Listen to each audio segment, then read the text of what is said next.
Welcome to चिकवेंट। देखिए ये आपका फोर्थ मॉक टेस्ट है आरआरबी एग्ज़ाम्स के लिए। और अगर आपने अब तक पहले 3 टेस्ट जो नहीं देखे तो प्लीज़ आप प्लेलिस्ट में जाइए। प्लेलिस्ट में जो प्लेलिस्ट का नाम है आरआरबी मॉक टेस्ट का, वहाँ से जाकर आप तीनों टेस्ट दे सकते हैं। और उसमें भी 1 से लेकर 100 क्वेश्चन बहुत ही इंपॉर्टेंट जो आपके लिए लिए गए थे। और आज ये फोर्थ वीडियो है इसका, और इसमें भी 1 से लेकर 100 तक बेस्ट क्वेश्चन लिए गए हैं। ठीक है, तो चलिए देर न करते हुए देख लेते हैं क्या है क्वेश्चन। तो फर्स्ट क्वेश्चन क्या है आपका इसमें कि ग्लोबल टेररिज्म इंडेक्स 2017 का हाल ही में इंडेक्स जारी किया गया। इनमें से कौन सा देश जो है आतंकवाद के साए में नहीं रहा। ठीक है, ये एक इंडेक्स है जो अभी जारी किया गया है। तो अपनी करेक्ट आंसर को टिक करके आंसर बताइए।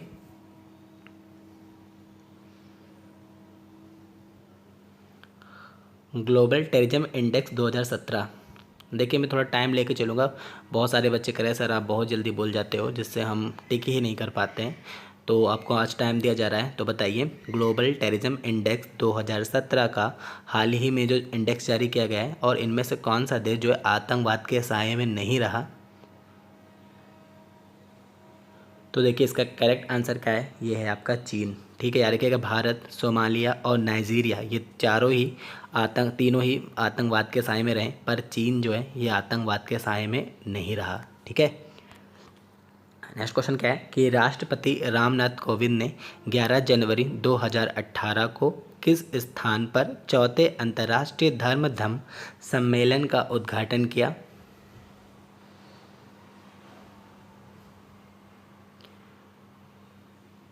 तो इसका आंसर क्या होगा, इसका आंसर होगा राजगीर बिहार में। क्या ठीक है, याद रखिएगा राष्ट्रपति रामनाथ कोविंद ने 11 जनवरी 2018 को जो अंतर्राष्ट्रीय धर्म सम्मेलन का उद्घाटन जो किया है, ये क्या है राजगीर बिहार में। ठीक है, नेक्स्ट क्वेश्चन क्या है कि COP 23 वाह जो जलवायु परिवर्तन सम्मेलन आयोजित किया गया, ये कहाँ पर किया गया है। काफ़ी अच्छा क्वेश्चन, याद रखिएगा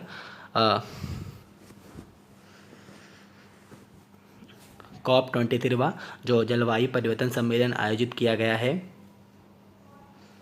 तो देखिए ये आयोजित किया गया है आपका जर्मनी में। ठीक है, नेक्स्ट क्वेश्चन क्या है कि हाल ही में भारत में कार्पोसैट 2 उपग्रह को लॉन्च किया गया, जिसमें कुल 31 उपग्रह थे, जिसमें से भारत के कुल कितने उपग्रह थे। काफ़ी अच्छा क्वेश्चन, याद रखिएगा। देखिए आपको ये तो पता ही होगा कि कार्पोसैट 2 लॉन्च किया गया है, ये इंपॉर्टेंट फैक्ट है, याद रखिएगा। और इसमें कुल कितने उपग्रह थे, ये 31 उपग्रह थे जो इन्होंने भेजे हैं अंतरिक्ष में। तो इसमें भारत के कुल कितने उपग्रह थे ये पूछे जा रहे हैं। तो देखिए भारत के इसमें कुल जो उपग्रह थे वो थे आपके 3। ठीक है, याद रखिएगा कि भारत के कुल उपग्रह कितने थे 3, और बाकी जो 28 थे ये सब विदेशी उपग्रह थे, यानी विदेश के थे जिन्हें भारत से लॉन्च किया गया है। लेकिन भारत के इसमें कुल कितने उपग्रह थे, सिर्फ 3 थे। ठीक है, याद रखिएगा, अच्छा क्वेश्चन है। नेक्स्ट क्वेश्चन क्या है कि हाल ही में किस बॉलीवुड अदाकारा को सामाजिक कार्यक्रम UNP की जो गुडविल एम्बेसडर नियुक्त किया गया है। तो इसका करेक्ट आंसर बताइए। UNEP की गुडविल एम्बेसडर नियुक्त किया गया है। तो देखिए इसका करेक्ट आंसर क्या होगा, दिया मिर्जा। देखिए ये ऑनलाइन टेस्ट नहीं है, ये आप जैसे समझ रहे हो, क्योंकि ये एक वीडियो के रूप में आपको प्रोवाइड किया जा रहा है। तो मुझे समय का अंदाज़ा नहीं हो पाता है कि आप लोग कितने समय में इसको मतलब आंसर कर सकते हैं। फिर भी आप जितना जल्दी चाहें आंसर करने की कोशिश किया करें, जिससे आपका टाइम भी वेस्ट नहीं होगा और आपको अच्छे क्वेश्चंस मिलेंगे। ठीक है, तो गुडविल एम्बेसडर कौन है, ये आपकी दिया मिर्जा। ठीक है, नेक्स्ट क्वेश्चन क्या है कि PC चंदा पुरस्कार 2017 हाल में ही किसे प्रदान किया गया है। काफ़ी अच्छा क्वेश्चन है। PC चंद्रा पुरस्कार 2017 हाल ही में किसे प्रदान किया गया है।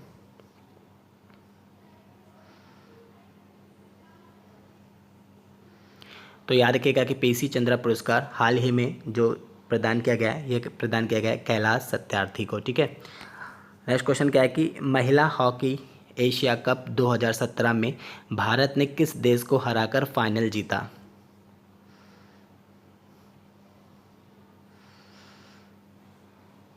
महिला हॉकी एशिया कप 2017 भारत ने किस देश को हराकर फाइनल जीता है।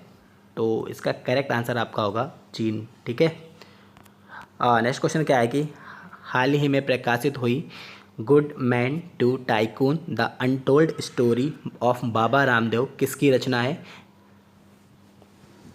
The untold story of Baba Ramdev किसकी रचना है?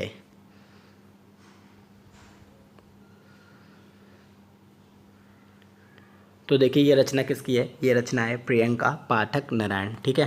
नेक्स्ट क्वेश्चन क्या आपका कि राष्ट्रमंडल चैंपियनशिप में खिलाड़ी एवं उनसे उनके द्वारा जो जीते गए पुरस्कार संबंधित खेलों को दिया गया है, किसके आगे जो खेल संबंधित गलत जानकारी दी गई है। ठीक है, तो आपको वो बताना है। तो देखिए इसमें जो गलत जानकारी क्या है आपकी, ये है आपकी अंकुर मित्तल वाली। ठीक है, ये 10 एयर पिस्टल में जो ये खिताब नहीं जीते हैं क्योंकि ये डबल ट्रैक पे हैं। ठीक है, डबल ट्रैप जो होता है गेम उसके लिए खेलते हैं। ठीक है। नेक्स्ट क्वेश्चन क्या है कि हाल ही में संपन्न हुए दलीप ट्रॉफी 2018 जिस क्या लिखा हुआ है? हाल ही में संपन्न हुए दलीप ट्रॉफी 2017-18 जिसने विजेता टीम इंडिया रेड रही। ठीक है, जिसमें क्या रही? जिसमें जो विजेता टीम कौन रही? इंडिया रेड रही है। इसका आयोजन किया गया। तो अच्छा क्वेश्चन याद रखिएगा कि ये इसका जो आयोजन किया गया था, ये किया गया था लखनऊ में। नेक्स्ट क्वेश्चन क्या है कि सूर्य शक्ति किसान योजना हाल ही में किस भारतीय राज्य में प्रारंभ की गई है? सूर्य शक्ति किसान योजना हाल ही में किस भारतीय राज्य में प्रारंभ की गई है? तो इसका करेक्ट आंसर है आपका गुजरात। ठीक है, सूर्य शक्ति किसान योजना हाल ही में गुजरात में प्रारंभ की गई है। नेक्स्ट क्वेश्चन क्या है कि केंद्र सरकार द्वारा देश में मेट्रो रेल सिस्टम के मानकों को निर्धारित करने के लिए कौन सी समिति गठित की जानी है? केंद्र सरकार द्वारा देश में मेट्रो रेल सिस्टम के मानकों को निर्धारित करने के लिए कौन सी समिति जो है गठित की जानी है? तो याद रखिएगा ई श्रीधरन समिति जो है गठित की जानी है। ठीक है। नेक्स्ट क्वेश्चन क्या है कि हाल ही में अमेरिकी टीवी शो क्वांटिको में भारतीयों को आतंकवादी दिखाए जाने पर किस बॉलीवुड अदाकारा को आलोचनाओं का सामना करना पड़ा? तो ये बहुत ज़्यादा न्यूज़ में भी छाया रहा, सोशल मीडिया पे भी काफ़ी आलोचनाएं की गई। तो ये अदाकारा कौन है? बहुत इजी क्वेश्चन है, लगभग लोगों को पता होगा। क्वांटिको शो जो है ये आपका है प्रियंका चोपड़ा का, और इनको काफ़ी आलोचनाओं का सामना करना पड़ा। ठीक है। नेक्स्ट क्वेश्चन क्या है कि पुस्तक भारतीय राजनीति की 50 शिखर महिलाओं के लेखक कौन है? काफ़ी अच्छा क्वेश्चन है कि पुस्तक जो है भारतीय राजनीति की 50 शिखर महिलाओं के लेखक कौन है?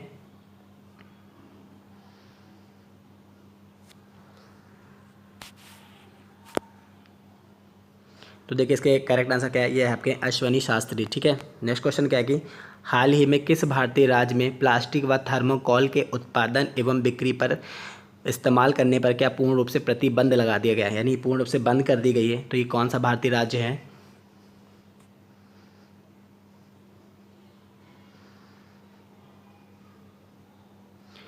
तो देखिए ये भारतीय राज्य है आपका महाराष्ट्र। ठीक है, मैं स्लो चल रहा हूँ तो प्लीज़ आप लोग कमेंट जरूर करिएगा, देखिएगा कि कितना सही जा रहे हैं आप, क्योंकि इतना समय काफ़ी है आपको। अगर एग्ज़ाम जल्दी करना है, क्रैक करना है, तो ऐसे इतना समय काफ़ी होगा आपके लिए। ठीक है, तो ये जो राज्य है ये है आपका महाराष्ट्र। ठीक है। नेक्स्ट क्वेश्चन क्या है? डायनेमो का प्रमुख कार्य क्या है?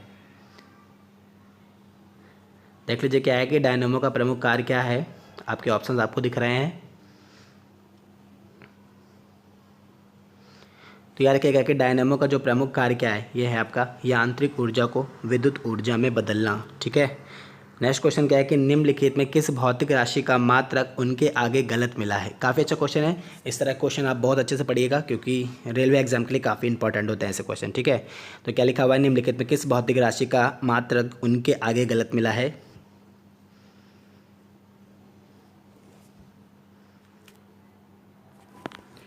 तो देखिए इसका करेक्ट आंसर क्या होगा? विद्युत धारा। ठीक है, विद्युत धारा का जो आंसर जो आपका मात्रक होगा वो एम्पियर होगा, ना कि जूल। ठीक है। नेक्स्ट क्वेश्चन क्या है कि निम्नलिखित में कौन सी भौतिक राशि अदिश नहीं है?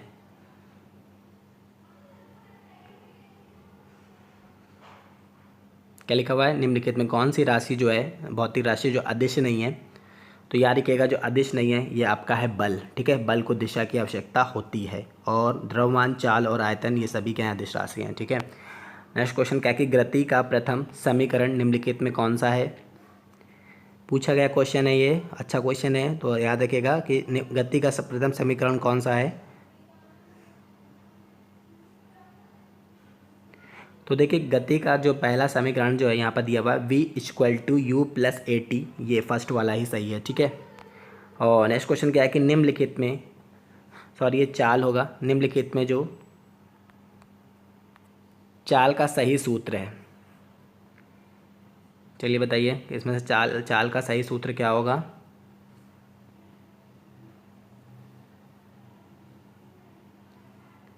तो देखिए चाल का सही सूत्र क्या होगा, चाल बराबर दूरी बटे समय, ठीक है। नेक्स्ट क्वेश्चन क्या है कि निम्नलिखित में पृष्ठ तनाव का कारण नहीं है। काफ़ी अच्छा क्वेश्चन है, पूछा जाता है इस तरह से, निम्नलिखित में पृष्ठ तनाव का कारण नहीं है।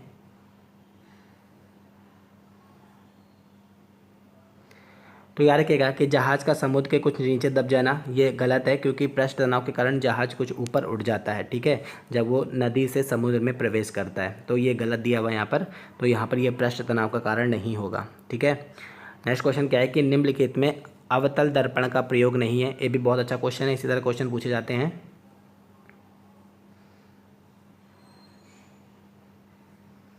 तो याद रखिएगा कि अवतल दर्पण का जो प्रयोग नहीं किया जाता प्रतिबिंब देखने में, ठीक है, प्रतिबिंब देखने में उत्तल दर्पण का प्रयोग किया जाता है।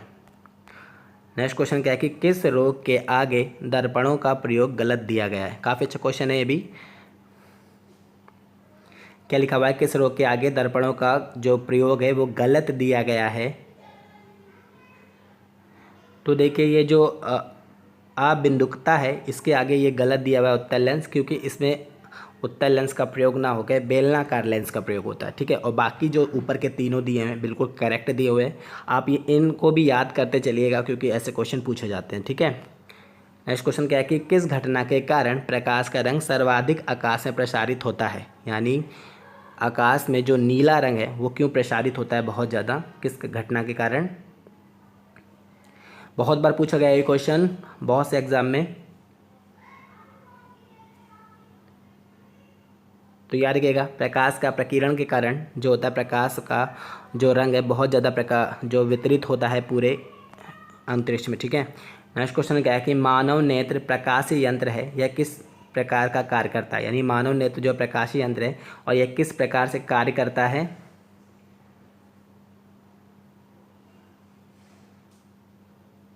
तो याद रखिएगा कि मानव नेत्र जो है फोटोग्राफिक कैमरे की तरह कार्य करता है, ठीक है। नेक्स्ट क्वेश्चन, नेक्स्ट क्वेश्चन क्या है कि निम्नलिखित में चुंबकीय पदार्थ नहीं है।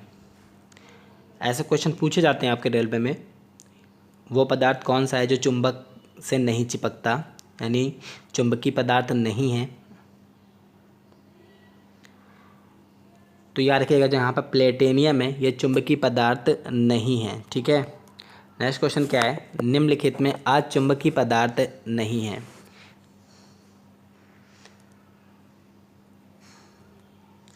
ऐसे पदार्थ जो चुंबक से नहीं चिपकते, तो उनमें से ऐसा कौन सा पदार्थ है जो चुंबक से नहीं चिपकता, यानी चुंबक में चिपक जाता है। तो काफ़ी अच्छा क्वेश्चन है। तो निम्नलिखित में अनुचुंबकीय पदार्थ नहीं है, तो कौन सा है वो देख लीजिए। तो याद रखिएगा निकेल जो है ये चुंबकीय पदार्थ है, ठीक है। याद रखिएगा ये लोहे के साथ चिपक जाता है, ठीक है। नेक्स्ट क्वेश्चन क्या है, रेडियो तरंगों की प्रकृति होती है, कैसी होती है रेडियो तरंगों की प्रकृति। काफ़ी अच्छा क्वेश्चन, रेडियो तरंगों की प्रकृति कैसी होती है। तो याद रखिएगा कि रेडियो तरंगों की जो प्रकृति होती है ये होती है वैद्युत चुंबकीय, ठीक है। नेक्स्ट क्वेश्चन क्या है कि बैलगाड़ी को खींचते समय बैलों के द्वारा किस तरह का बल लगाया जाता है। बैलगाड़ी को खींचते समय बैलों द्वारा किस प्रकार का बल लगाया जाता है। तो देखिए इसका करेक्ट आंसर क्या है, पेशीय बल लगाया जाता है, ठीक है। नेक्स्ट क्वेश्चन क्या है कि इलेक्ट्रॉन वोल्ट यूनिट किसकी है। काफ़ी अच्छा क्वेश्चन, इलेक्ट्रॉन वोल्ट यूनिट है। तो याद रखिएगा कि इलेक्ट्रॉन वोल्ट जो यूनिट है ये आपकी है आवेश की, ठीक है। नेक्स्ट क्वेश्चन क्या आपका, ध्वनि की गति सबसे तेज होगी। काफ़ी बार पूछा गया क्वेश्चन, ध्वनि की जो गति है निम्नलिखित में किस में सबसे तेज होगी। तो याद रखिएगा कि ध्वनि की गति जो है सबसे तेज़ होगी ये कांच में, ठीक है। नेक्स्ट क्वेश्चन क्या है कि बाइनोक्यूलर उपकरण का सही प्रयोग है। काफ़ी अच्छा क्वेश्चन। बाइनोक्यूलर उपकरण का सही प्रयोग है,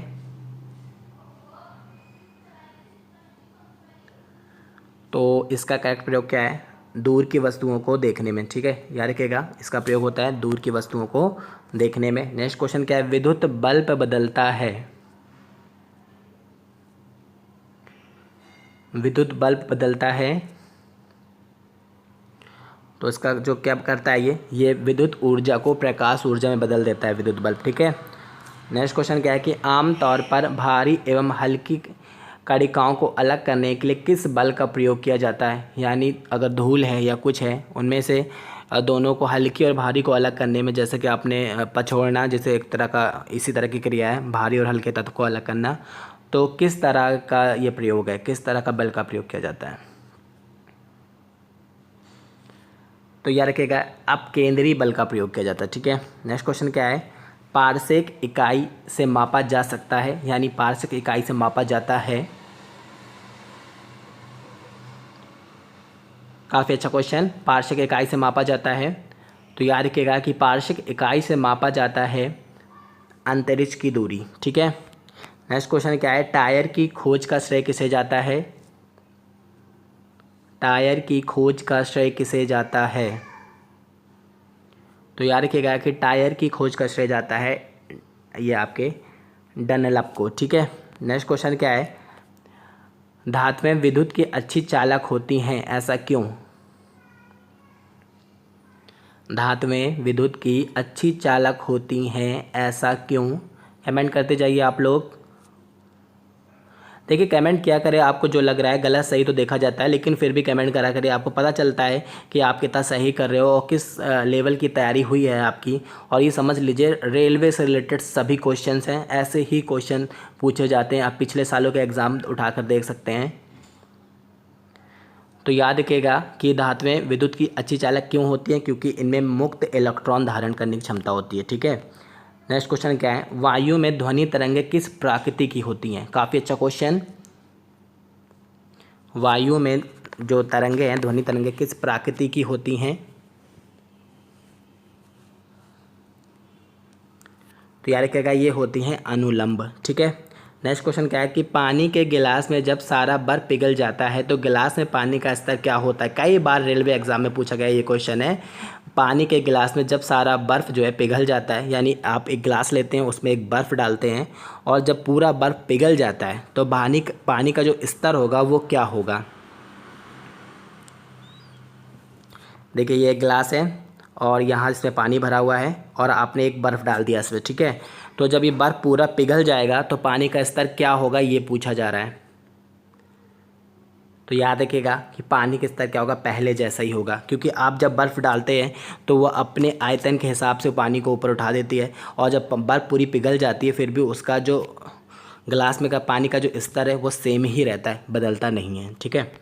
नेक्स्ट क्वेश्चन क्या है? ऊर्जा को ना ही उत्पन्न किया जा सकता है और ना ही नष्ट किया जा सकता है, ये किस नियम पर आधारित है? कई बार पढ़ा होगा आपने ये। ऊर्जा को ना ही उत्पन्न किया जा सकता है और ना ही नष्ट किया जा सकता है, यह किस नियम पर आधारित है? अगर ये मैंने इस तरह से स्लो चलना आपको अच्छा लग रहा है तो मुझे कमेंट करके बता दीजिए हाँ सर बिल्कुल सही है। और अगर आप चाहते हैं कि थोड़ा तेज़ हूँ या मैं थोड़ा और धीमे हूँ तो मुझे आप कमेंट करके बता दीजिएगा, ठीक है। बताइए ऊर्जा को ना ही उत्पन्न किया जा सकता है और ना ही नष्ट किया जा सकता है, यह किस नियम पर आधारित है? तो ये निर्धारित है ऊर्जा संरक्षण के नियम पर, ठीक है। नेक्स्ट क्वेश्चन क्या है? मिक्सोडीमा रोग में लक्षण प्रदर्शित होते हैं। काफ़ी अच्छा क्वेश्चन। मिक्सोडीमा रोग में लक्षण प्रदर्शित होते हैं। देखिए रोगों से आप काफ़ी अच्छे से पढ़ लीजिएगा, रेलवे में हर बार 2 से 3 क्वेश्चन मिल जाते हैं आपके मानव रोग से, तो आपको लगभग तो हम डेली वीडियो में कुछ ना कुछ रोग प्रोवाइड कर ही रहे हैं, जिससे कि आपको जो बायोलॉजी वाला पोर्शन आपका कंप्लीट होता जा रहा है, ठीक है। और बहुत अच्छे हैं ये क्वेश्चन पूछे जाते हैं, ऐसे ही क्वेश्चन। तो मिक्सोडीमा जो रोग में लक्षण प्रदर्शित क्या होते हैं? जो जनन क्षमता जो इसमें क्षीण हो जाती है, ठीक है, याद रखिएगा। नेक्स्ट क्वेश्चन क्या है? चेचक एक है। काफ़ी इजी क्वेश्चन। तो याद रखिएगा कि चेचक एक विषाणु जनित रोग है, ठीक है, विषाणुओं के द्वारा होता है ये रोग। नेक्स्ट क्वेश्चन क्या है कि पौधे की उम्र ज्ञात की जाती है। इजी क्वेश्चन है काफ़ी। पौधे की उम्र ज्ञात की जाती है। अगर आपको ये सब क्वेश्चन नहीं आते तो भाई बहुत अच्छे से याद रखिएगा, क्योंकि ये ऐसे ही क्वेश्चन आपके रेलवे एग्जाम में पूछे जाते हैं। तो क्या लिखा हुआ है, पौधे की उम्र ज्ञात की जाती है, तो याद रखिएगा वार्षिक वलय से। आप कभी देखते हैं कि जब आप किसी पेड़ की कटिंग करते हैं तो उसमें ऐसे वलय पड़ी होती हैं, ठीक है, तो ये वलय से ही इनकी उम्र का पता लगाया जा सकता है।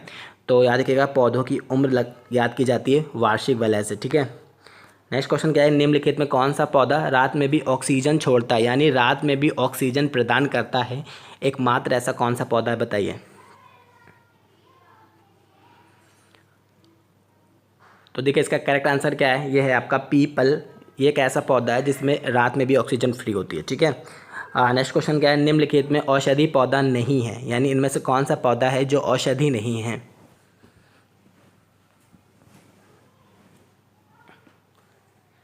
चलिए बताइए इनमें से कौन सा पौधा है जो औषधि नहीं है। बहुत इजी क्वेश्चन है। तो याद रखिएगा ये फर्न जो है ये औषधि पौधा नहीं है। नीम, आंवला और सर्पगंधा ये तीनों ही क्या है, औषधि पौधे हैं, ठीक है। नेक्स्ट क्वेश्चन क्या है, थायराइड ग्रंथि के अनियंत्रण से मनुष्य के शरीर में प्रभाव पड़ता है। थायराइड ग्रंथि के अनियंत्रण से मनुष्य के शरीर पर प्रभाव पड़ता है। तो याद रखिएगा शरीर का मोटा होना, कोलेस्ट्रॉल का बढ़ जाना या घेंगा रोग, इनमें से सभी लक्षण दिखाई देते हैं थायराइड ग्रंथि के अनियंत्रण से, ठीक है। तो ये सभी ठीक है। नेक्स्ट क्वेश्चन क्या है, निम्नलिखित में किस बीमारी का औषधि उपचार संभव नहीं है।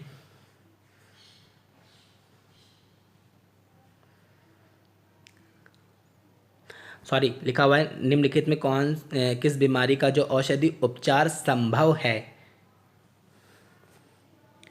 देखिए मैं आपको औषधियाँ और वैक्सीन में अंतर बता देता हूँ, ठीक है। औषधि मतलब आपकी हो गई मेडिसिन्स, और जो आपकी वैक्सीन हो गई वो हो गई आपकी जैसे कि टीकाकरण। आपने देखा होगा कि कुछ बीमारियों का टीकाकरण किया जाता है, जैसे कि आपका रेबीज़, ठीक है, और टेटनेस, फिर आपका पोलियो। तो ये सब वैक्सीनेशन है, यानी टीकेकरण है। टीकाकरण से क्या होता है, व्यक्ति में वो रोग होता ही नहीं है, ठीक है। और अगर किसी कारण ये रोग हो जाता है तो इसका कोई औषधि उपचार अभी संभव नहीं है, यानी हम किसी मेडिसिन्स को लेकर इन्हें ठीक नहीं कर सकते।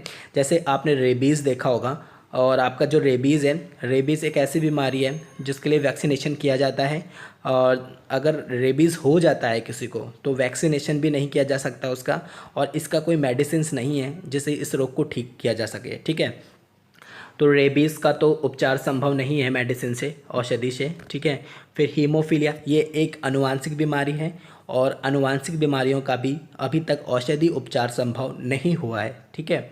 और फिर ये देखिए डाउन सिंड्रोम, ये भी एक आनुवांशिक बीमारी है, और इसका भी अभी तक कोई औषधि उपचार संभव नहीं हुआ है। तो इसका करेक्ट आंसर क्या होगा, हेपेटाइटिस बी, ठीक है। ये वायरस से होने वाली बीमारी है, और इसमें जो यकृत है आपका वो प्रभावित होता है। रोग के उग्र होने पर यकृत सिरोसिस देखी जाती है, यानी यकृत का फेल हो जाना, और इसमें रोगी की मृत्यु भी हो सकती है, ठीक है। और ये मोस्टली फैलता कैसे है, दूषित जल एवं पानी से, यानी गंदगी के खाने और पीने से ये बीमारी फैलती है, और ये वायरस से होने वाला प्रमुख रोग है, ठीक है। तो ये सब चीज़ें याद रखिएगा। नेक्स्ट क्वेश्चन क्या है कि उस पौधे का नाम बताइए जो नाइट्रोजन का नाइट्रीकरण करते हैं। याद रखिएगा कि 78% जो नाइट्रोजन पाई जाती है हमारे वायुमंडल में, लेकिन पौधे नाइट्रोजन का सीधा उपयोग नहीं कर सकते। तो ये क्या करते हैं, इन्हें नाइट्रीकरण करते हैं, यानी इनको नाइट्रेट में चेंज कर देते हैं, यानी स्वतः नाइट्रोजन क्या करते हैं, नाइट्रेट में चेंज कर देते हैं, और फिर ये इनका उपयोग करते हैं। तो ऐसे कौन से पौधे हैं जो नाइट्रोजन का नाइट्रीकरण करके उन्हें नाइट्रेट में बदल देते हैं। तो देखिए यहाँ पर लिखा हुआ है आपका मटर, सोयाबीन और अरहर। देखिए ये तीनों ही किस कुल के पौधे हैं, ये आपके हैं मटर कुल के पौधे। किसके कुल के पौधे हैं, मटर कुल के पौधे हैं। तो याद रखिएगा नाइट्रोजन का स्थितीकरण मटर कुल के पौधों में पाया जाता है, तो ये उपयुक्त में सभी होगा, ठीक है। नेक्स्ट क्वेश्चन क्या है कि स्वाइन फ्लू देखा जाता है, काफ़ी भयानक बीमारी है, और इसका भारत में प्रकोप भी बहुत रहा, कई लोगों की मृत्यु भी हुई इससे। तो इसकी कुछ रोकथाम है और कैसे इसे बचा जा सकता है, यहाँ पर ये बताया जा रहा है, देखिए क्या बोला गया है कि स्वाइन फ्लू देखा जाता है। तो याद रखिएगा कि सुअर के बाड़ों के पास रहने वाले लोगों को ये बीमारी देखी जा सकती है, ठीक है। और फिर सुअर के मीट के जो खाते हैं उनको भी बीमारी देखी जा सकती है। फिर देखा है स्वाइन फ्लू से ग्रसित व्यक्ति के संपर्क में रहने से ये बीमारी हो सकती है। और यहाँ लिखा है उपयुक्त सभी, यानी ये उपयुक्त सभी यानी इन सभी तरीके से स्वाइन फ्लू हो सकता है। देखिए स्वाइन क्या है, ये एक मादा सुअर में होने वाला एक फ्लू है जो मनुष्यों को भी हो जाता है, ठीक है। और ये बहुत भयानक रोग है जिससे मनुष्यों की मृत्यु भी हो जाती है, ठीक है। तो इन सब जो चीज़ों से बचा जा सकता है इस रोग से, ठीक है। अगर ये सब क्रिया ना की जाए तो ये रोग हमें नहीं होगा, ठीक है। नेक्स्ट क्वेश्चन क्या है कि निम्नलिखित में कौन से पौधे तेल प्राप्त नहीं किया जा सकता। काफ़ी अच्छा क्वेश्चन है कि निम्नलिखित में कौन से पौधे से तेल प्राप्त नहीं किया जाता। तो आई थिंक आप सबको आता होगा, ये बहुत इजी क्वेश्चन है। तो ये टमाटर के पौधों से क्या है, तेल प्राप्त नहीं किया जा सकता, ठीक है। नेक्स्ट क्वेश्चन क्या है, प्रसिद्ध केदारनाथ मंदिर भारत के किस राज्य में स्थित है।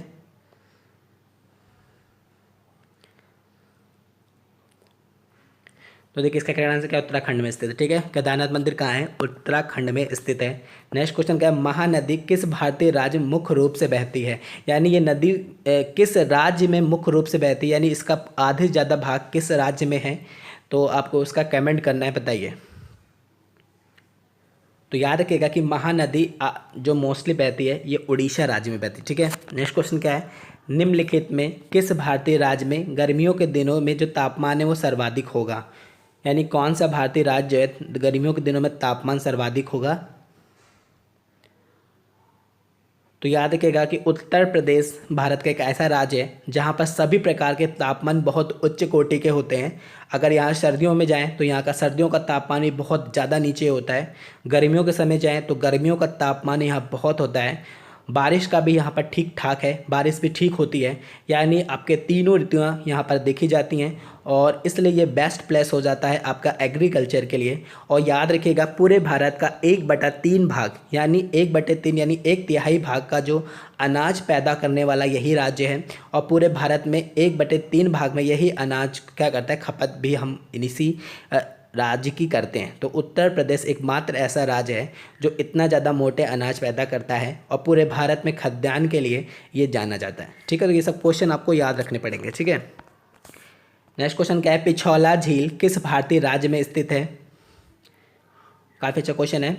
पिछौला झील किस भारतीय राज्य में स्थित है। देखिए पिछौला, सांभर जैसे कुछ खाने टाइप के ये वर्ड लगते हैं।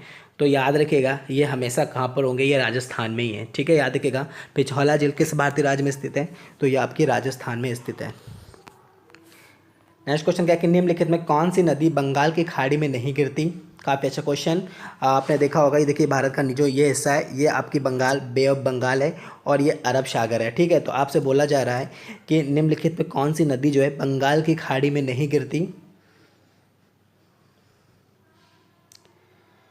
तो याद रखिएगा कि आपने नाम सुना होगा गंगा और ब्रह्मपुत्र, ये तो दो नदियाँ मिल ही जाती हैं और दोनों ही कहाँ गिरती हैं, ये बंगाल की खाड़ी में गिरती हैं। कावेरी भी कहाँ गिरती है, बंगाल की खाड़ी में ही जाकर गिरती है। पर सिंधु नदी देखिए यहाँ से ऊपर से आकर इधर आके गिरती है। तो याद रखिएगा सिंधु नदी है ये बंगाल की खाड़ी में ना गिरकर ये अरब सागर की खाड़ी में गिरती है, ठीक है। याद रखिएगा। नेक्स्ट क्वेश्चन क्या है, निम्नलिखित में किस नदी का मुहाना गंगा नदी में नहीं है। यानी गंगा नदी में कौन सी नदी नहीं मिलती जिसका मुहाना जो गंगा नदी में नहीं है। तो ये काफ़ी अच्छा क्वेश्चन है, तो याद रखिएगा। देखिए गंगा नदी जो है भारत की सबसे बड़ी नदी है, ठीक है। और इसमें मोस्टली नदियां जो आकर मिल जाती हैं और ये एक ऐसी नदी है जिसमें वर्ष भर पानी भी रहता है और इसकी जो भूमि है बहुत उपजाऊ है। मोस्टली उत्तर प्रदेश के पूरे भाग में गंगा का जो उपजाऊ क्षेत्र फैला हुआ है, इस कारण ये भूमि काफ़ी उपजाऊ हो जाती है, ठीक है। तो याद रखिएगा गंडक डायरेक्ट मिल जाती है गंगा से आकर, ठीक है।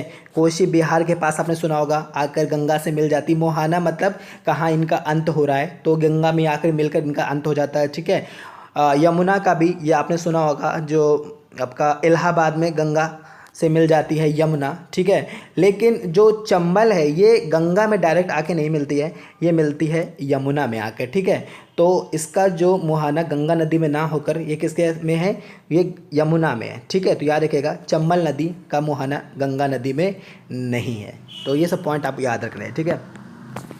नेक्स्ट क्वेश्चन क्या है, किस भारतीय राज्य में जूट की खेती सर्वाधिक की जाती है, यानी जूट बहुत ज़्यादा पैदा किया जाता है। और जूट से आपने देखा होगा जो बोरे बनते हैं, ठीक है, जैसे कि चीनी वाले बोरे, आलू रखने वाले बोरे, तो मोस्टली काफ़ी चीज़ों का यूज़ होता है। तो किस भारतीय राज्य में जूट अधिक होता है, तो याद रखिएगा ये पश्चिम बंगाल में जूट सर्वाधिक होता है, ठीक है। नेक्स्ट क्वेश्चन क्या है कि उत्तर प्रदेश का विस्तृत क्षेत्र किस मिट्टी का है। देखिए आगे ये क्वेश्चन, ठीक है, गंगा का मैदान है उत्तर प्रदेश का, तो किस मिट्टी का क्षेत्र है यहाँ पर। देखिए वैसे तो उत्तर प्रदेश में सभी प्रकार की मिट्टी का क्षेत्र देखा जाता है, लेकिन विस्तृत क्षेत्र की अगर बात की जाए तो सबसे ज़्यादा है जलोढ़ मृदा, ठीक है। याद रखिएगा जलोढ़ मृदा जो है उत्तर प्रदेश के बहुत बड़े भाग में पाई जाती है, ठीक है, जिसे बोलते हैं दोमट या बालुई चिकनी मिट्टी, ठीक है। नेक्स्ट क्वेश्चन क्या है कि निम्नलिखित में कौन सा भारतीय राज्य चीन के साथ अपनी सीमा साझा नहीं करता। काफ़ी अच्छा क्वेश्चन, निम्नलिखित में कौन सा भारतीय राज्य चीन के साथ अपनी सीमा साझा नहीं करता। तो बहुत इजी क्वेश्चन है, आई थिंक आप लोगों को आता भी होगा, ये है आपका पंजाब, ठीक है। नेक्स्ट क्वेश्चन क्या है, भारत की सर्वोच्च चोटी केटू गार्डविन ऑस्टिन की कुल ऊंचाई कितनी है। काफ़ी अच्छा क्वेश्चन है भी, भारत की सर्वोच्च चोटी जो है केटू गार्डन ऑस्टिन की जो ऊंचाई है ये कितनी है। देखिए रेलवे का जो इस बार आप देख ही रहे हैं कि फॉर्म बहुत ज़्यादा पड़े हुए हैं, काफ़ी कंपटीशन होगा, ठीक है, और एग्ज़ाम शायद 1 से 1.5 महीने होंगे। तो आपसे सभी तरह के क्वेश्चन पूछे जा सकते हैं, ठीक है, इजी भी टफ भी, और ये तो आपकी किस्मत निर्धारित करेगी कि आपको कैसा पेपर मिलता है। 1 महीने का पेपर का शेड्यूल है, एक दिन में 3-3 पेपर के शेड्यूल हैं, तो आप समझ सकते हैं कितनी भी बुकें पढ़ा लें आप, आपके लिए कम ही होगा, क्योंकि कहीं से भी क्वेश्चन पूछेंगे इतना बड़ा सेट बनाने के लिए, ठीक है। तो आपको क्या करना है, बहुत अच्छे से तैयारी करके चलनी है, तो ही आप इस एग्ज़ाम को क्रैक कर पाएंगे। तो आपको यहाँ पर सरल और इजी सभी क्वेश्चन, सॉरी सरल और आपको टफ सभी क्वेश्चन दिए जा रहे हैं, जो आपके एग्ज़ाम के लिए काफ़ी अच्छे होंगे। तो देखिए कौन से होंगे। तो इसका क्या आंसर क्या है, ये आपका, ठीक है, 8611 मीटर, याद रखिएगा ये K2 की ऊंचाई है। नेक्स्ट क्वेश्चन क्या है, निम्नलिखित में कौन सा भारतीय राज्य हिमालय की तलहटी में नहीं पड़ता। काफ़ी अच्छा क्वेश्चन है, हिमालय की तलहटी समझ रहे हैं, यानी हिमालय की रेंज में नहीं आता। तो याद रखिएगा कि मध्य प्रदेश जो है ये हिमालय के रेंज में नहीं आता, ठीक है। नेक्स्ट क्वेश्चन क्या है, किस भारतीय राज्य में खनिज तेल का जो उत्पादन है वो सर्वाधिक होता है। काफ़ी अच्छा क्वेश्चन, किस भारतीय राज्य में खनिज तेल का जो उत्पादन सर्वाधिक होता है। तो देखिए इसका करेक्ट आंसर क्या है आपका गुजरात, ठीक है। नेक्स्ट क्वेश्चन क्या है कि निम्नलिखित में किस देश का कोई भी स्वतंत्रता दिवस नहीं है। काफ़ी अच्छा क्वेश्चन, निम्नलिखित में किस देश का कोई भी स्वतंत्रता दिवस नहीं है। तो देखिए इसका होगा नेपाल, क्योंकि नेपाल आज तक किसी से भी मतलब नेपाल कभी भी गुलाम नहीं रहा, तो इसका कोई भी स्वतंत्रता दिवस नहीं है, ठीक है। नेक्स्ट क्वेश्चन क्या है कि किस भारतीय राज्य में सोना सबसे ज़्यादा होता है। काफ़ी अच्छा क्वेश्चन, कि किस भारतीय राज्य में सोना सबसे ज़्यादा होता है। तो याद रखिएगा सोना सबसे ज़्यादा होता है कर्नाटक के अंदर, ठीक है। नेक्स्ट क्वेश्चन क्या है, सूती वस्त्र उद्योग में प्रथम स्थान रखता है। बहुत बार पूछा गया क्वेश्चन है, सूती वस्त्र उद्योग में प्रथम स्थान रखता है। कमेंट करते रहिए आप लोग, ठीक है, मैं देख लूँगा कि कितने के कितने सही हुए, और कमेंट करके बताते रहिएगा। मैं आपको आज टाइम भी दे रहा हूँ काफ़ी, आप आराम से इतने में कमेंट कर सकते हैं। याद रखिएगा सूती वस्त्र उद्योग में प्रथम स्थान रखता है आपका महाराष्ट्र, ठीक है।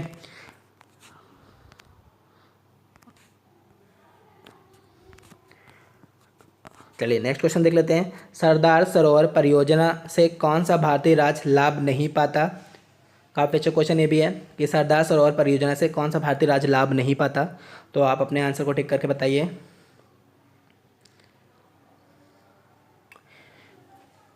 याद रखिएगा सरदार लिखा हुआ है तो ये नहीं कि ये पंजाब होगा, ठीक है। तो सिंपल सी बात है कि पंजाब जो है इस परियोजना से जो लाभ नहीं पाता, ठीक है। नेक्स्ट क्वेश्चन क्या है कि टनकपुर बांध परियोजना किन दो देशों के बीच है। काफ़ी अच्छा क्वेश्चन, कई बार पूछा गया। टनकपुर बांध परियोजना किन दो देशों के बीच है। ये ज्योग्राफी के बहुत अच्छे क्वेश्चन हैं जो आपको आने चाहिए। तो याद रखिएगा कि टनकपुर बांध परियोजना जो है ये आपका भारत एवं नेपाल के बीच है, ठीक है। नेक्स्ट क्वेश्चन क्या है, सलाल पनबिजली परियोजना किस भारतीय राज्य में स्थित है। सलाल पनबिजली परियोजना किस भारतीय राज्य में स्थित है। तो याद रखिएगा कि सलाल पनबिजली परियोजना है जम्मू कश्मीर में, ठीक है। नेक्स्ट क्वेश्चन क्या है कि वर्तमान में भारत के कुल कितने जो है राष्ट्रीय जल मार्ग है। याद रखिएगा जल मार्गों की बात की जा रही है, तो वर्तमान में भारत में कुल कितने हैं। तो याद रखिएगा भारत में इस समय जो है कुल 6 जल मार्ग हैं, ठीक है। नेक्स्ट क्वेश्चन क्या है, बायोडीजल उत्पादन से संबंधित क्रांति है। काफ़ी अच्छा क्वेश्चन, बायोडीजल उत्पादन से संबंधित क्रांति है। देखिए मैं सभी क्रांति को बता दे रहा हूँ आपको। तो गुलाबी क्रांति का संबंध होता है प्रॉन मछली, यहाँ ठीक है, झींगा मछली के उत्पादन से, ठीक है। पीली क्रांति का संबंध होता है तिलहल के उत्पादन से, जो तिलहल हैं जैसे कि सरसों, राई, इन सब के उत्पादन से, ठीक है। लाल क्रांति का संबंध है आपका होता है मांस उत्पादन से। तो कृष्ण क्रांति का संबंध होगा बायोडीजल उत्पादन से, ठीक है। नेक्स्ट क्वेश्चन क्या है कि निम्नलिखित में 2 बार माउंट एवरेस्ट पार किया, यानी किसने 2 बार माउंट एवरेस्ट की चढ़ाई की है। तो करेक्ट आंसर बताइए, बहुत बार पूछा गया क्वेश्चन।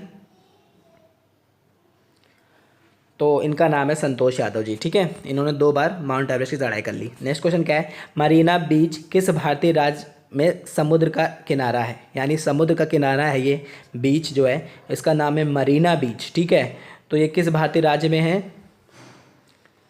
काफ़ी बड़ा है ये, और आई थिंक भारत का सबसे बड़ा किनारा जो बीच है ये, ठीक है, मरीना बीच।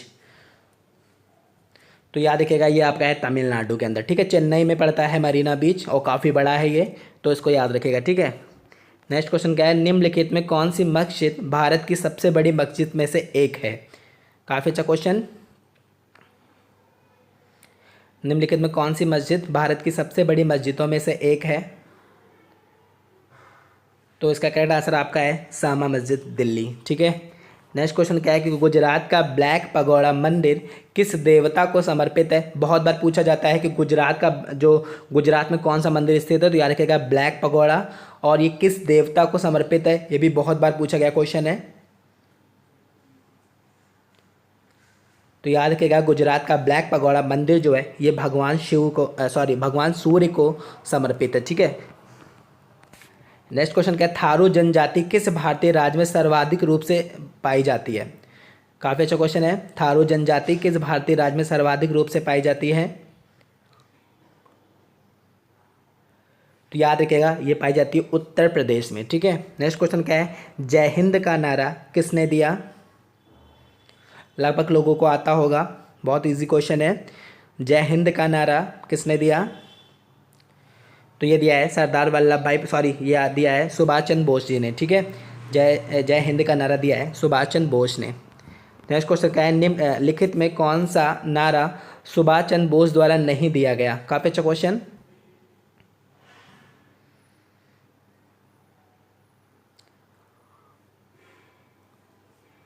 तो याद रखिएगा दिल्ली चलो का नारा दिया है सुभाष चंद्र बोस ने, जय हिंद का नारा दिया है सुभाष चंद्र बोस ने, तुम मुझे खून दो मैं तुम्हें आज़ादी दूंगा ये भी नारा सुभाष चंद्र बोस ने दिया है।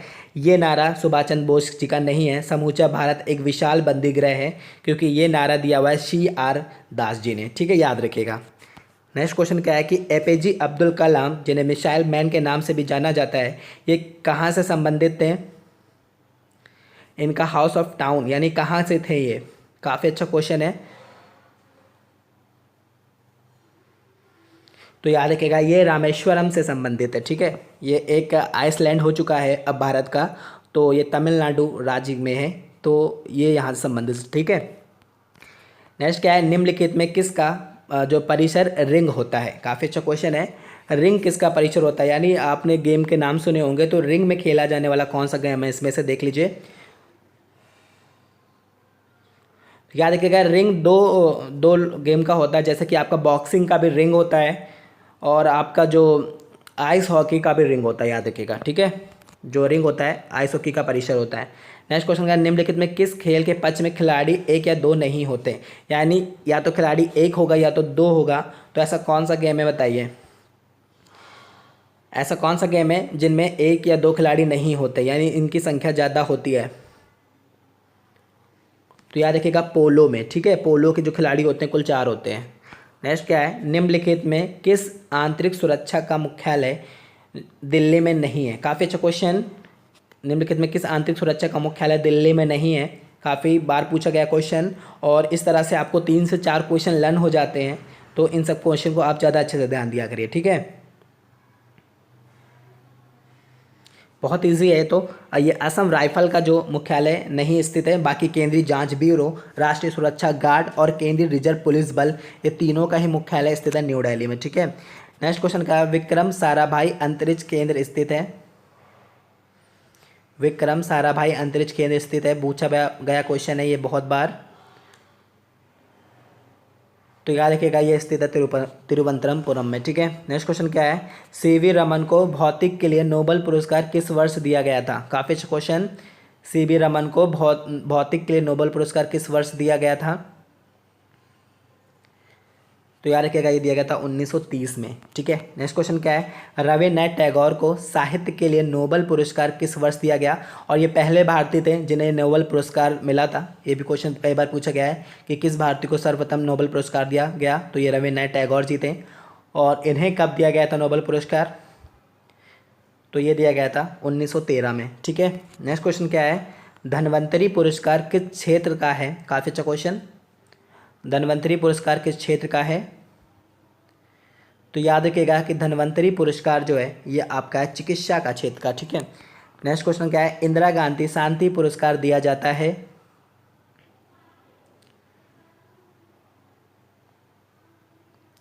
देखिए इंदिरा गांधी शांति पुरस्कार जो अभी हाल में दिया गया है पूर्व जो प्रधानमंत्री हैं डॉक्टर मनमोहन सिंह जी को, तो ये किस क्षेत्र के लिए दिया जाता है, तो याद रखिएगा अंतर्राष्ट्रीय शांति के लिए दिया जाता है, ठीक है। नेक्स्ट क्वेश्चन क्या है, अंतर्राष्ट्रीय श्रम संगठन का मुख्यालय स्थित है। काफ़ी अच्छा क्वेश्चन। अंतर्राष्ट्रीय श्रम संगठन का मुख्यालय स्थित है,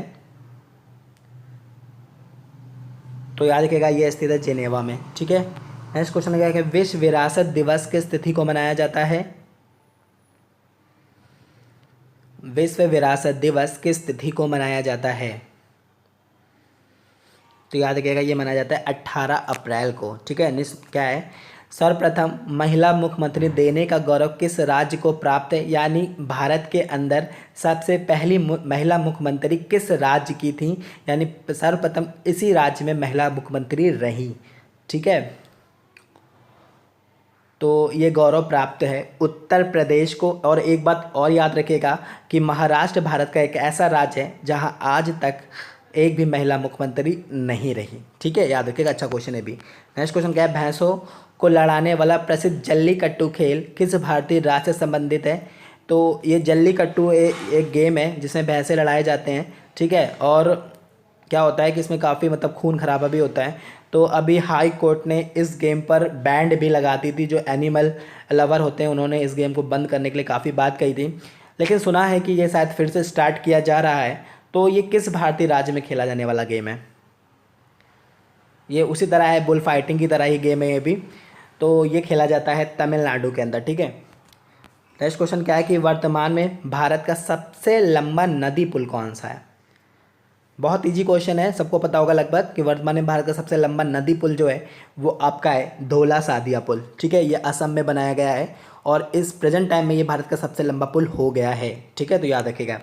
नेक्स्ट क्वेश्चन क्या है कि देश की सर्वाधिक दूरी तय करने वाली जो है विवेक एक्सप्रेस किन दो स्थानों के बीच चलती है। बहुत अच्छा क्वेश्चन है। देश की सर्वाधिक दूरी तय करने वाली विवेक एक्सप्रेस किन दो स्थानों के बीच चलती है, तो याद रखिएगा ये डिब्रूगढ़ से कन्याकुमारी के बीच चलती है, ठीक है। नेक्स्ट क्वेश्चन क्या है कि भारत के सबसे लंबे रेल मार्ग की कुल लंबाई कितनी है। कई बार पूछा गया क्वेश्चन है कि भारत के सबसे लंबे रेल मार्ग की कुल लंबाई कितनी है, या क्वेश्चन इस तरह से पूछा जा सकता है कि विवेक एक्सप्रेस कुल कितनी दूरी तय करती है। तो याद रखिएगा ये दूरी तय करती है 4278 किलोमीटर की। ठीक है, अच्छा क्वेश्चन याद रखिएगा। नेक्स्ट क्वेश्चन है क्या, भारतीय रेल में माल ढुलाई से सबसे ज़्यादा ढुलाई जो है किसकी होती है। तो याद रखिएगा ढुलाई में सबसे ज़्यादा ढुलाई अगर देखी जाती है तो कोयले की देखी जाती है। और एक क्वेश्चन और पूछा जाता है कि भारतीय रेलवे में जो राजस्व यानी पैसों का सबसे ज़्यादा जो मिलता है कहाँ से, तो वो भी माल ढुलाई से ही मिलता है। ठीक है, ना कि ये भाड़ा कर यात्री कर से नहीं मिलता इतना। नेक्स्ट क्वेश्चन क्या है कि उत्तर प्रदेश के किस शहर में रेलवे सेंट्रल उपस्थित है, यानी कौन सा जो रेलवे स्टेशन जो सेंट्रल है। याद रखिएगा कि भारत के अंदर साथ 4 ही सेंट्रल हैं, जिसमें से एक उत्तर प्रदेश के अंदर स्थित है। तो ये कौन सा है, तो ये आपका है कानपुर सेंट्रल। और सेंट्रल मीन्स यही होता है कि जहाँ से लगभग सभी राज्यों के लिए ट्रेन उपस्थित हो। ठीक है, तो ये कानपुर सेंट्रल है जो उत्तर प्रदेश के अंदर स्थित है। ठीक है, और इससे कुछ और चीज़ें याद रख लीजिए, ये भारत का सबसे अभी हाल में सर्वे के अनुसार ये सबसे गंदा रेलवे स्टेशन है। और एक सर्वे और भी आया है कि सबसे प्रदूषित वायु वाला जो शहर है वो भी कानपुर नगर है। काफ़ी व्यापारिक नगर है ये, और व्यापार होने के कारण काफ़ी गंदगी है यहाँ पर। ठीक है, और इसे उत्तर भारत का मैनचेस्टर भी बोलते हैं। और आपका भारत का मैनचेस्टर तो आपको पता ही होगा, लेकिन इसे उत्तर भारत का मैनचेस्टर बोलते हैं। ठीक है, नेक्स्ट क्वेश्चन क्या कि हाल ही में किस रेलवे स्टेशन का नाम बदलकर क्या कर दिया गया है, पंडित दीनदयाल रेलवे स्टेशन कर दिया गया है। तो ये भी बहुत अच्छा क्वेश्चन है, बहुत ज़्यादा सुर्खियों में रहा था। तो याद रखिएगा ये किया गया है मुगल सराय रेलवे स्टेशन का नाम। ठीक है, नेक्स्ट क्वेश्चन क्या है कि भारत का सबसे बड़ा विद्युत इंजन निर्माण केंद्र है, यानी विद्युत इंजन का निर्माण करने वाला कौन है केंद्र, तो यह है भुसावल। ठीक है, भुसावल है जो सबसे बड़ा विद्युत इंजन निर्माण केंद्र है। ठीक है, नेक्स्ट क्वेश्चन क्या है, मेट्रो रेलवे के लिए संशोधन अधिनियम किस वर्ष पारित किया गया, यानी एक नियम बनाए गए कि मेट्रो रेल किस तरह चलेगी, कितनी दूरी चलेगी, क्या नियम होंगे। तो इसके लिए एक अधिनियम पारित किया गया था। तो ये किस वर्ष किया गया था, तो याद रखिएगा ये किया गया था आपका 2009 में। ठीक है, नेक्स्ट क्वेश्चन क्या है, किस भारतीय शहर में मेट्रो सेवा अभी प्रारंभ नहीं है, यानी किस भारतीय शहर में मेट्रो सेवा अभी नहीं है। तो याद रखिएगा कन्याकुमारी में मेट्रो सेवा नहीं है। ठीक है, नेक्स्ट और लास्ट क्वेश्चन है, ये भी काफ़ी अच्छा क्वेश्चन है, डेक्कन ओडिसी क्या है। तो याद रखिएगा ये एक लग्जरी ट्रेन है। तो आई होप आपको ये वीडियो पसंद आया होगा। अगर आया तो प्लीज़ लाइक एंड शेयर, और मुझे बताइएगा कि क्या स्पीड ये ठीक थी, आप लोगों को ठीक लगी। अगर आप चाहेंगे तो मैं इस स्पीड को बढ़ा लूँगा, और अगर आप चाहेंगे तो मैं इस स्पीड को और भी कम कर सकता हूँ। ठीक है, लेकिन मुझे लग रहा है कि ये स्पीड बिल्कुल सही है। आई होप आपको वीडियो पसंद आएगा। अगर आए तो please like and share. Thank you.